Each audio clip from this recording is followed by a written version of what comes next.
Hello. Thank you so much for your interest in QuadCarb. This is a video tutorial that I wanted to put together sort of as the very first introduction to what an overdetermined marine carbonate system is, just to make sure we're all on the same page. My name is Marina Fennell. I'm a PhD candidate at UC Irvine, advised by Fennell Primeau. And again, my last name is Fennell. It's not Fennel. Appreciate it. So let's talk about the marine CO2 system. So we all know that atmospheric carbon dioxide is increasing because of anthropogenic influence. And once that carbon dioxide gets into the atmosphere, it starts to go into the ocean. And once it's in the ocean, it starts to undergo all of these chemical reactions and it turns into different things. And we quantify the equilibrium between the different parameters in the system with equilibrium constants called Ks. So K0 describes the equilibrium between CO2 star and FCO2, which is the fugacity of CO2.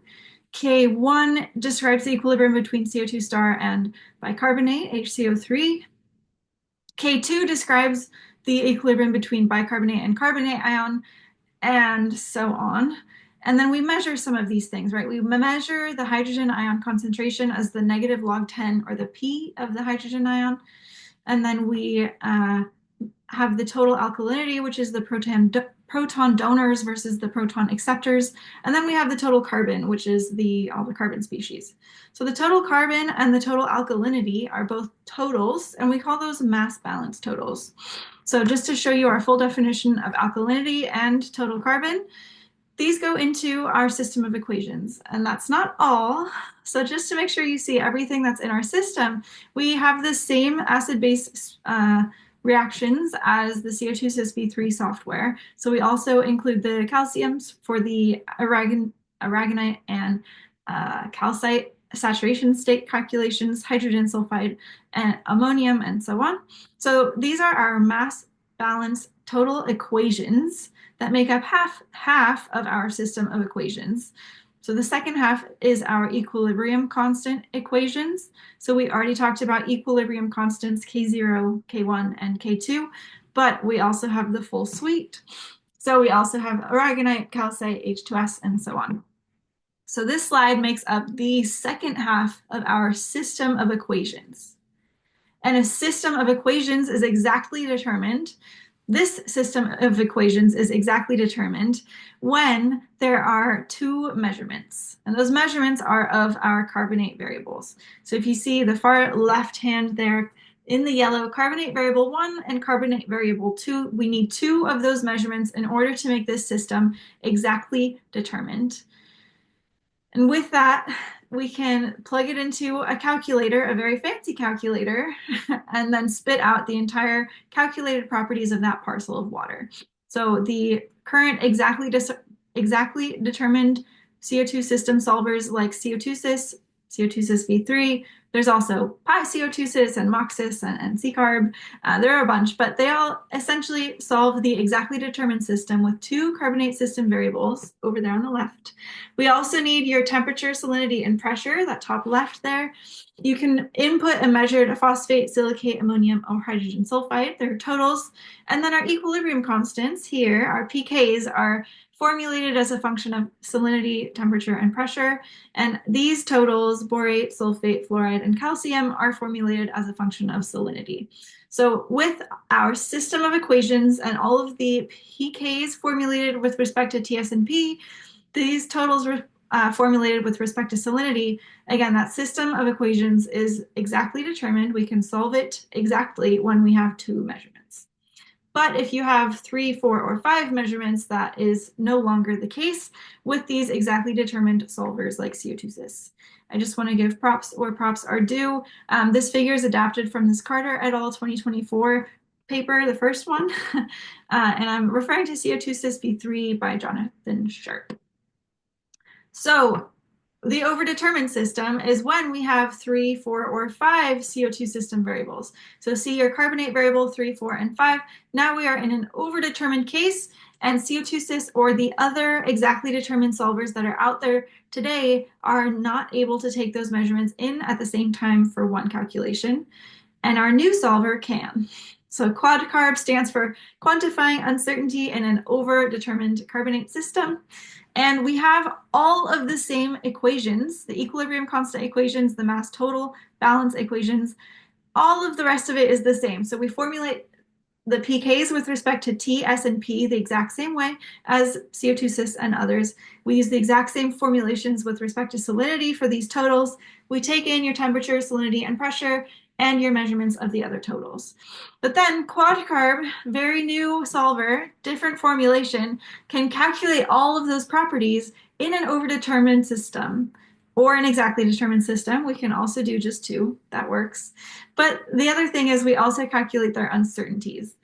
So unlike CO2 cis, where you need a separate errors function calculation to propagate the uncertainties, in QUODcarb, the uncertainties go into the calculation and actually help to weight, W-E-I-G-H-T, to weight the sum of squares, the minimization of the sum of squares to make sure that the overdetermined system is as consistent with all of your measurements as it can be. So just to put it all out there, this is listed on our GitHub page, but QUODcarb, what it does, what are its improvements, beyond getting the same values in the exactly determined cases as CO2 cis, we also do all of these things. We also allow the overdetermined input. So you can put 2 in, which is the exactly determined case, 2 measurements of the carbonate variables, or you can put 3, 4, or 5, or 6, or so on. As long as those measurements are all of the same sort of water parcel, right, all in the same place, then you can put all of those measurements into the same calculation. And at that same time, sometimes you measure pH and PCO2, and those are generally measured at different temperatures. So you can put those both into the same calculation at the same time as well. So QUODcarb allows for multiple input and output temperatures and pressures. So pH at 25 degrees would be put into TP1, our temperature and pressure system 1, and PCO2 at 20 degrees would be put into our temperature and pressure system 2, our TP2. So TP1 and TP2 all go into QUODcarb at the same time. Same calculation, different input temperatures and pressures. Number 3, the uncertainty calculation is inherent to QUODcarb. So we allow for uncertainty estimates in the overdetermined cases, and those overdetermined estimates are now consistent with the uncertainties in the measurements, but also in the thermodynamic model. So we also have the uncertainties of the parameterized pKs and the parameterized mass balance totals in our uncertainty model. So all of the uncertainties go in and all of the uncertainties come out. Number 5 is just saying all of these uncertainties come out.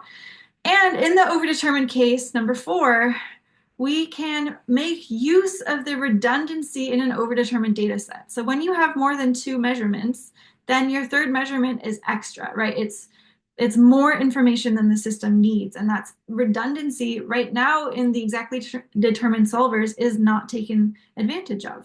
So QUODcarb can take advantage of that redundancy, and it does so to re-estimate the parameterized dissociation constants, so the pKs and the p-totes, mass balance totals, within uncertainty, and only so much so that the parcel of water becomes a little bit more internally consistent, again, weighted very much so on the uncertainties and the values.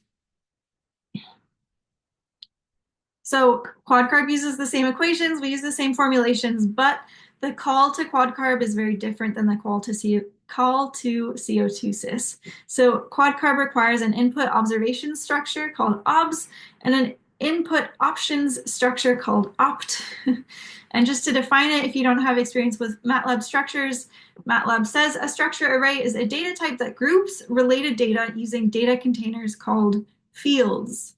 So our OBS structure and our options structure are both going into the call to QUODcarb, and then we have the est structure being output as our output estimated state. So let's take a look at those a little bit more. So your options structure is giving us the options that you would tell any CO2 system solver, right? So you need to tell the solver which K1, K2 formulation you'd like to use. And in this case, it's the options structure opt with the field name K1, K2. So opt dot K1 K2 is the structure opt with the field name K1 K2, and in this case it's equal to 10. We use the same numbers as CO2 sys V3 does, so 10 is the Luker et al. 2000.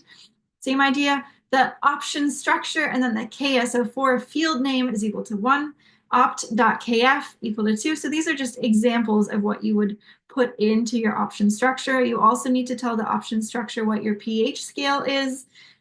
If you'd like to print the output estimated state to a CSV file and then what that CSV file's name would be, no spaces with a .csv at the end. Option to print messages to your command line or not. Option to turn the CO2 pressure correction on or off. That's the pressure correction for K0 and for the PCO2 to FCO2 conversion factor. And then QUODcarb does not automatically calculate the Ravel factor. So if you're interested in the Ravel factor, you got to turn that on or off as well. So these are all, again, different field names that go into the structure array of opt. And we have the same thing for obs. So obs is split up into two main sections. So we have the temperature independent parameters as obs.something, and then we have the temperature dependent parameters as obs.tp.something. So right now we have highlighted in green the temperature independent parameters in our system. So DIC, which is total carbon, and total alkalinity are both total mass balance equations. So they are temperature independent, as are our other totals, borate and such. All of the totals are temperature independent. Salinity is temperature independent. So these parameters all go into the obs structure as obs dot something. So obs.sal is your observed salinity, obs.tc is your observed total carbon, obs.ta is your observed total alkalinity. And then we get into our temperature and pressure dependent parameters in our obs.tp.something. So now in red is our temperature dependent parameters. TP stands for temperature and pressure. And in this case, we're just looking at one temperature and pressure system, so TP1. So obs.tp1.t is the temperature at the first temperature and pressure system, which has got to be the same temperature as the temperature for pH, because pH is going to obs.tp1.pH as well. So obs.tp1.t is the temperature for pH. Obs.tp1.p is the pressure for pH. Obs.tp1.pH is the pH measurement. And now we get into obs.tp2.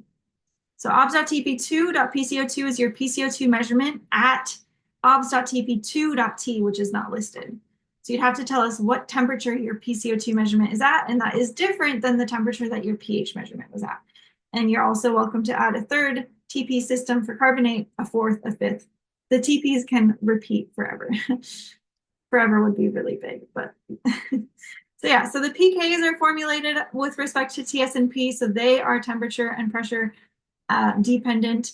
pH, PCO2, carbonate, also FCO2, bicarbonate, and CO2 star. Those are all inputs to QUODcarb and to CO2 sys that are temperature dependent. And then of course, temperature and pressure are temperature pressure dependent. All right, so as we said on one of the previous slides, QUODcarb does calculate the overdetermined case and the exactly determined cases, but no matter what, it is calculating uncertainty at the same time. So every single measurement that you're giving to QUODcarb also needs to have an associated uncertainty. So the left-hand column here is the same as what we just saw on the last slide, right? The observations for the salinity, the observations for the TC, but now you're seeing here on the right-hand side the uncertainties for those measurements. So obs.sal is your obs for salinity, and obs.usal is your uncertainty for that salinity measurement. Obs.tc is your measured total carbon. Obs.utc is your uncertainty, your overall uncertainty for that total carbon measurement. Same idea, obs.ta. Then we get into our temperature and pressure dependent parameters with our TP system, and now we're obs.tp1.t is your temperature at TP1. Obs.tp1.ut is your uncertainty for temperature at TP1, your uncertainty for pressure at TP1, your uncertainty for pH at TP1. Now PCO2 was in TP2, which would have its own temperature and pressure as TP2.t, TP2.p, and TP2.u PCO2 is the uncertainty for the PCO2 measurement. And then again, if you did a TP3, a third temperature pressure system for the temperature and pressure at which carbonate was measured, then you'd also have to give us all the uncertainties in there. So uncertainty for the carbonate ion. Always add your uncertainties. All right, so then the output structure is what we call our EST, our output estimated structure, our output estimated state, output estimated parameters, whatever you'd like to call it. It's EST for estimated, and the field names are the same as they were for OBS. So the .sal, .tc, .ta, that all looks the same as the OBS structure, but now we're in the EST structure because we are in our output estimated state. So est.sal is your output calculated salinity. Est.tc is your output calculated total carbon. Est.ta is your output calculated total alkalinity. Est.tp1.t is your output calculated temperature for the first temperature and pressure system. Est.tp1.p is the pressure. Est.tp1.pH is the output calculated pH at tp1.t temperature and tp1.p pressure. S.tp2.pco2 is your output calculated PCO2 at tp2.t temperature and tp2.p pressure. Last but not least, in our third temperature pressure system, tp3.co3 is the output calculated CO3 at S.tp3.temperature T, S.tp3.p pressure, and then your measurement. And again, all of these have uncertainties associated with them, so don't forget your uncertainties. So S.usal, of course, is the uncertainty on the output salinity. S.tp1.upH is the output uncertainty on the output pH for the temperature pressure 1 system. UPCO2 is the temperature pressure 2 system output uncertainty, and so on. So that is the end of this very brief introduction to what an overdetermined system is, what the OBS and EST structures of QUODcarb look like. Go ahead and watch the next video. There's one about example 1 and another about example 2 to start to get your head wrapped around about how QUODcarb works and how to call it. Thank you so much.